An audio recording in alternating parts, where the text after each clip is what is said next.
Bonjour à tous, bienvenue dans cet épisode spécial de J'analyse vos photos, spécial Photo Walk. Alors cette photo, comme on vient de le dire, a été prise durant le premier Photo Walk que le groupe Photo Walk Belgium a organisé.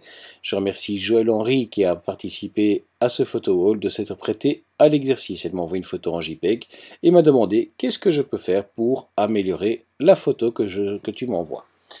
Je vais moi de mon côté analyser donc cette photo en deux points. La première partie, je vais regarder tout ce qui est luminosité, contraste, etc. Et de l'autre côté, je vais regarder la géométrie de la photo. C'est une photo très géométrique et je trouve qu'il y a une symétrie dedans qui n'est pas tout à fait parfaite et qu'on va essayer de parfaire avec les outils de Lightroom.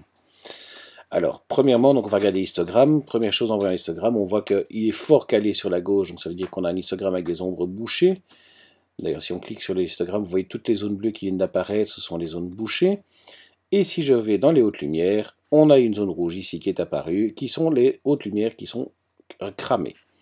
On va essayer de récupérer les hautes lumières directement. En poussant le curseur vers la gauche, on arrive très vite à un bon résultat. Il n'y a plus de petits points rouges, les hautes lumières les hautes lumières sont récupérées et on voit ici directement que l'histogramme ne déborde plus sur le bord de droite. Alors, on va regarder maintenant les ombres. On va essayer de déboucher les ombres. Ici, je vais pousser pour déboucher les ombres et on voit que malgré tout, même en poussant à fond, je n'arrive pas à récupérer toutes les ombres.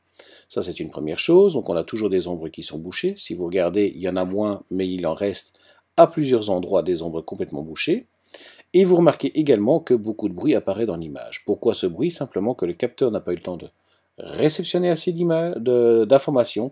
Et donc quand on essaie de récupérer de déboucher les ombres, voilà, excusez-moi, on n'a pas suffisamment d'informations et donc l'ordinateur fait une extrapolation et fait en sorte qu'on ait quelque chose qui ressemble à la texture mais qui n'en est pas vraiment une.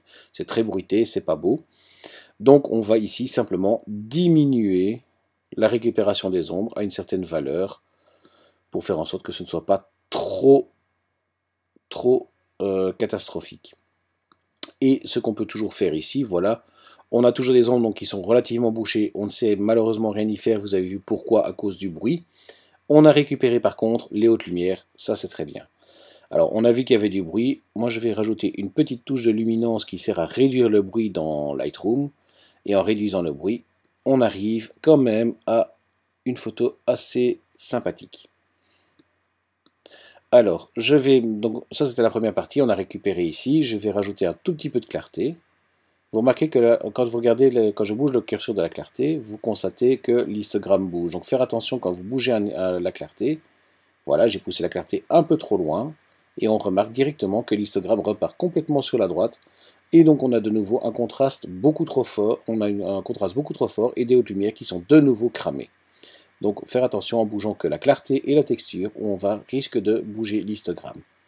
Voilà, moi je vais rajouter un petit peu de clarté, ça me va très bien comme ça. On va aller maintenant, pour moi, attaquer la dernière partie de l'analyse de cette photo, qui pour moi est la géométrie. On va essayer de ramener ça à une symétrie un peu plus... On va essayer de parfaire la symétrie que je l'ai inscrite dans cette image. Alors moi, je voudrais d'abord redresser un petit peu, donner plus une impression de verticalité de la structure. Voilà, la structure est plus verticale dans ce style-là. Et ici, on voit qu'on n'est pas tout à fait dans l'axe des tubes. Donc, c'est comme si on était 10 degrés sur la gauche.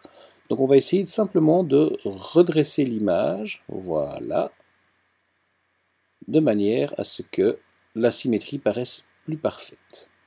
Et ici, donc, on a réussi à récupérer ça.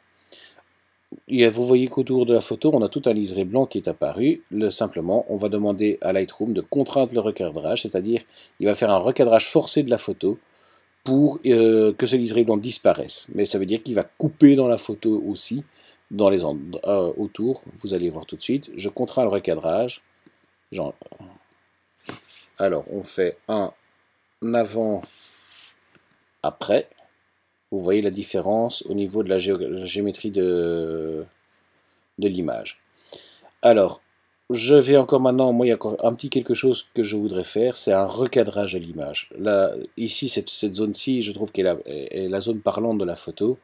Cette zone-ci, pour moi, alourdit la photo et et son expression.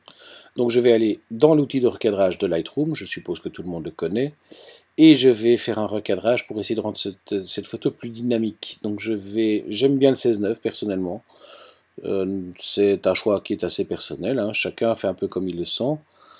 Je vous invite d'ailleurs, si vous avez d'autres propositions, à m'en faire la proposition en commentaire sous la vidéo ou sous l'article que vous aurez sur mon blog dans quelques jours. Voilà, donc ici j'ai vérifié au niveau, j'ai réangulé pour que ce soit bien au niveau, les deux buts soient symétriques. Et ici on va essayer de récupérer la symétrie en recadrant. Alors on va faire en sorte que on ait l'impression... Voilà, ici je vais déjà récupérer le bas, comme ça on est sur la règle des tiers, on est bien, mais cette partie ici qui alourdissait la photo disparaît complètement du cadre et ça me paraît bien plus agréable encore à regarder. Donc je l'avais fait un très bon travail de base. Voilà, moi je trouve que cette photo, par rapport, et je vais pouvoir vous montrer un avant-après. Donc voilà, à gauche vous avez la photo telle que Joël me l'avait proposée. À droite, la proposition que moi je lui fais. Après, je rajouterai peut-être encore un petit peu de contraste dans ma version à moi. Voilà, un petit peu de contraste. Je ne brûle toujours pas de haute lumière. Voilà, moi je trouve que ça donne tout de suite quelque chose de plus sympa, de plus symétrique. Voilà, on va encore faire un dernier petit tour. La netteté, ça ne sert à rien. Voilà, enfin si, la netteté, ça sert à quelque chose, mais pas dans le cas ici, étant donné que je suis en JPEG. Donc voilà, on remarque quand même que malgré tout, on repasse en mode plein écran, ma photo, je remarque que j'ai de nouveau ici des petits points rouges. Donc toujours faire attention quand vous travaillez dans vos curseurs de clarté, de texture, de correction de voile, de contraste. Vos hautes lumières et vos ombres bougent, donc vous risquez de recramer des hautes lumières ou de réassombrir des zones d'ombre. Bien faire attention à ça. Ici, je vais d'ailleurs retravailler pour faire disparaître les petits points rouges. Voilà, ils ont disparu. C'était quelques points, mais il fallait que ça se fasse pour avoir des blancs correctement exposés. Voilà donc, c'est ma proposition pour la photo de Joël. J'espère qu'elle vous a plu. N'hésitez pas à laisser un petit commentaire en bas de la vidéo ou sur mon site web. Je vous dis à très bientôt.